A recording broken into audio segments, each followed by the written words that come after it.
guest today is Professor Rebecca Adler-Nissen. She is a professor at the Department of Political Science at the University of Copenhagen, and she's former head of section in the Danish Ministry of Foreign Affairs. Thank you very much, Rebecca. Thank you. A pleasure. I would like to speak with you regarding, you made a TED talk a couple of years ago, TEDx Copenhagen, where you spoke about how diplomacy now is being impacted by social media networks, digital communications.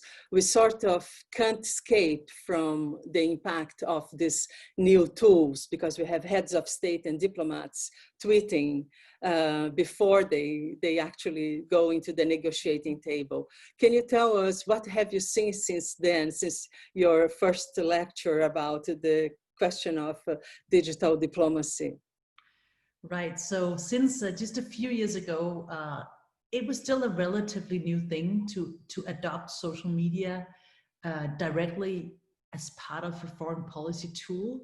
But this is now an everyday thing. We don't even think about it. So one of the first things that many diplomats and ambassadors and political leaders do is to check their social media platforms. Because this is not just a question of communicating with a broader audience, so opening up a practice that for many hundreds of years has been relatively closed, at least to the everyday layperson.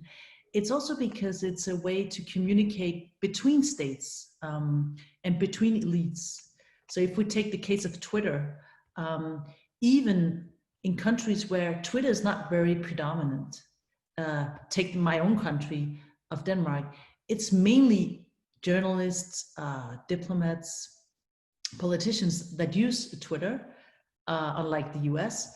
But the Danish foreign minister will, of course, go on Twitter to communicate with other countries, other organizations. So it has become very much an everyday phenomenon. But at the same time, our research shows that it's very, very still a Wild West. It's very much a trial and error, and there are just as many mistakes and lack of strategy around the use of these tools as there were in the beginning. When you were at the Danish Ministry of Foreign Affairs, there were several instances where negotiations were sort of impacted by tweets that were made. What do you see happening today? Today it's even more so, it seems like.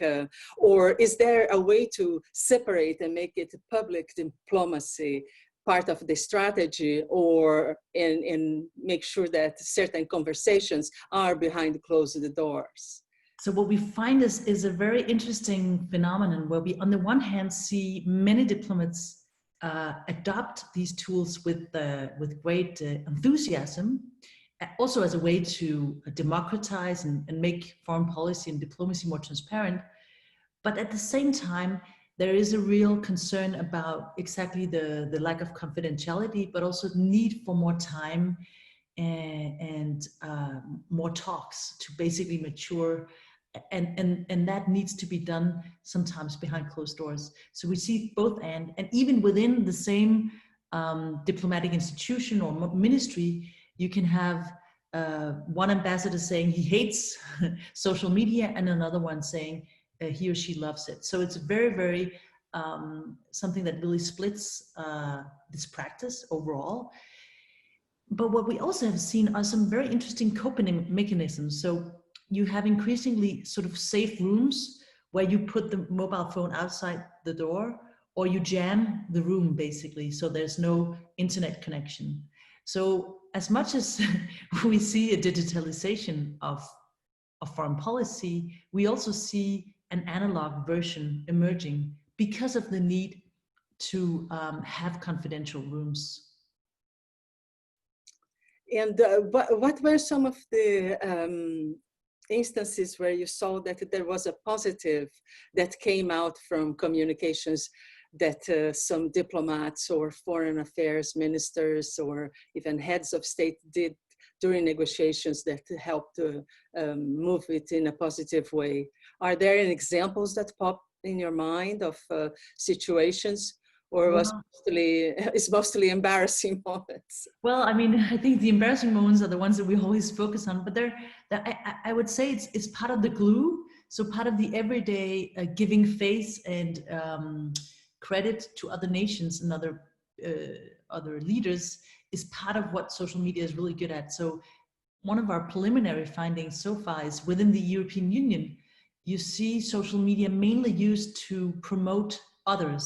It's a very kind of actually nice thing to see that it's used not as much to offend or provoke, but rather to sort of acknowledge this or that accomplishment. And that gives a sense of community among those participating in the social media community, that they share certain norms and ideas. So there's a lot of community building going on. Now, the question is, who sees this? So as far as we can see, the main audience for this is not the everyday public. It's mostly other diplomats and other ambassadors, but that may be just as important in order to sort of create common understandings. But of course, there are also many examples of the other way around. But I do find it interesting that China, for instance, has several times explicitly said that it does not want to engage in Twitter diplomacy. So there seems to be this reflection at the moment of the limits as well. I mean, especially for using social media for more critical interventions, where it can easily go out of hand. Indeed, indeed. Thank you very much, Professor Rebecca Adler-Nissen, professor at the Department of Political Science at the University of Copenhagen and former head of the Department of a section of the Danish Ministry of Foreign Affairs. Thank you very much, Rebecca. Have a very nice day. Thank you again. You too. Thank you. Bye-bye.